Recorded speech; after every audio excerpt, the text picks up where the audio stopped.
अरे जो बोल नहीं सकते उनकी रक्षा कौन करेगा? ये इंसान इतना शैतान हो गया, जो बोल नहीं सकते उसे खा जाएंगे, उसे मार डालेंगे।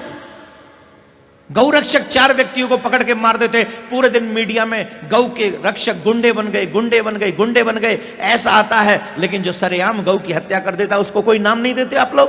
गौ हत्या करने वाले को फांसी की सजा हो, ऐसा कानून बने। माई सेल्फ अनुराग जैन और मैं एक स्टूडेंट हूँ। ज्यादा तो मैं नहीं जानता इस्लाम के बारे में, लेकिन जैसा आपने कहा तो मुझे ऐसा लगता है कि अल्लाह बहुत दयावान है, जो इंसानों पर और हर जीव पर यानी जानवर पर भी बहुत दया करता है।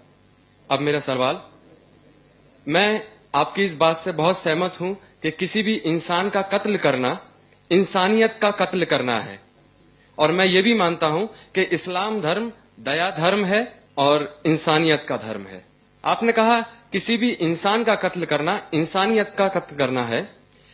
क्या किसी जीव, किसी जानवर का कत्ल करना कहीं किसी मायने में दया और इंसानियत का कत्ल करना तो नहीं है?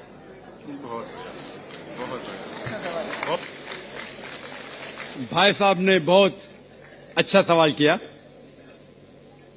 कि इंसान का कत्ल करना इंसानियत की कत्ल करने के बराबर है, लेकिन क्या कोई जानवर का कत्ल करना इंसानियत की कत्ल करने के बराबर है क्या नहीं? और ये सवालात आप अगर पढ़ेंगे तो गलत फहमियां के नंबर 6 नंबर आता है गलत फहमिया में, कि लोग एतराज करते हैं कि इस्लाम क्यों जानवर खाने की इजाजत देता है, मांस खाने की इजाजत क्यों देता है। कई गैर मुस्लिम एतराज करते कि इस्लाम एक बहुत जल्लाद रिलीजन है। भाई साहब नहीं कह रहे, लेकिन बाकी लोग कहते कि एकदम मर्सीलेस रिलीजन है, धर्म है, जो जानवर का कत्ल करने के लिए कहता है। जवाब में यह कहना चाहूंगा भाई साहब कि एक मुसलमान अगर वो चाहे तो प्योर वेजिटेरियन, प्योर शाकाहारी रह के भी अच्छा मुसलमान रह सकता है। मांस खाना इस्लाम में फर्ज नहीं है, मांस खाना इस्लाम में फर्ज नहीं है। वो एक अच्छा मुसलमान रह सकता है शुद्ध शाकाहारी होके भी। लेकिन बट अल्लाह ताला फरमाते हैं कुरान मजीद में सूरह मायदा में सूरा नंबर 5 आयत नंबर 1 में कि हमने कैटल बनाए, 4 पांव वाले जानवर बनाए जिसको आप खा सकते हैं। सिर्फ वो जानवर जिसके हमने नाम लिए उसको मत खाओ, जो आपके लिए हराम है। उसके अलावा आप सब जानवर खा सकते हैं। कुरान में लिखा है सूरह नहल में सूरा नंबर 16 आयत नंबर 5 में कि हमने आपके लिए कैटल बनाए, भेड़ बकरियां बनाए, तो कि आप उसका गोश्त खा सके। कुरान में जिक्र है सूरह मोमिनीन में सूरा नंबर 23 आयत नंबर 21 में कि आप भेड़ बकरियों के गोश्त खा सकते। और कई आयतें हैं। हम पहले ये जान ले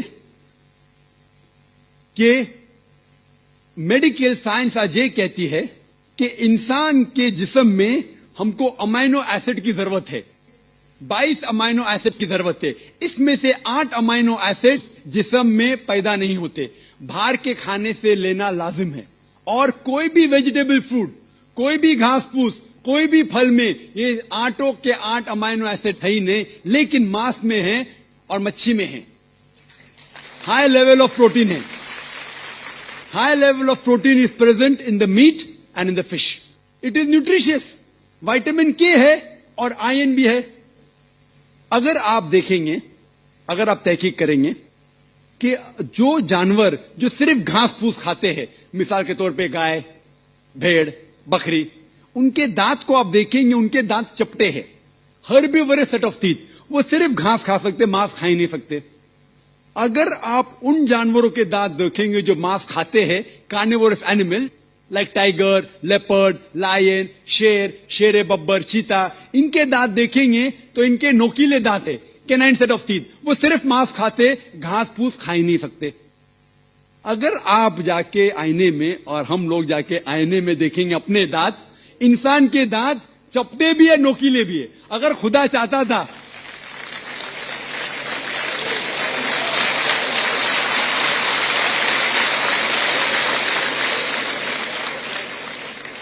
अगर खुदा की ये इच्छा थी कि इंसान सिर्फ घास फूस खाए तो ये नोकीले दांत कैनाइन टीथ क्यों दिए? तो मैं डॉक्टर हूं, मांस खाने के लिए। डाइजेस्टिव सिस्टम जो है हर्बिवरस एनिमल का, गाय, बकरी का डाइजेस्टिव सिस्टम वो सिर्फ घास फूस डाइजेस्ट कर सकता है, हजम कर सकता है, गोश्त को हजम कर ही नहीं सकता है। आप अगर शेर, चीता, शेर बब्बर का डाइजेस्टिव सिस्टम देखेंगे, वो घास फूस हजम कर ही नहीं सकता है, सिर्फ गोश्त हजम कर सकता है। हम इंसानों का डाइजेस्टिव सिस्टम अल्लाह सुब्हानहू व तआला ने इस तरीके से बनाया कि घास फूस भी हजम कर सकता है, गोश्त भी। तो हम घास फूस भी खा सकते हैं, गोश्त भी खा सकते हैं। और आप देखेंगे कि बहुत से लोगों को गलत फहमी है कि हिंदू मजहब में, हिंदू धर्म में गोश्त खाना हराम है। यह बिल्कुल गलत फहमी है।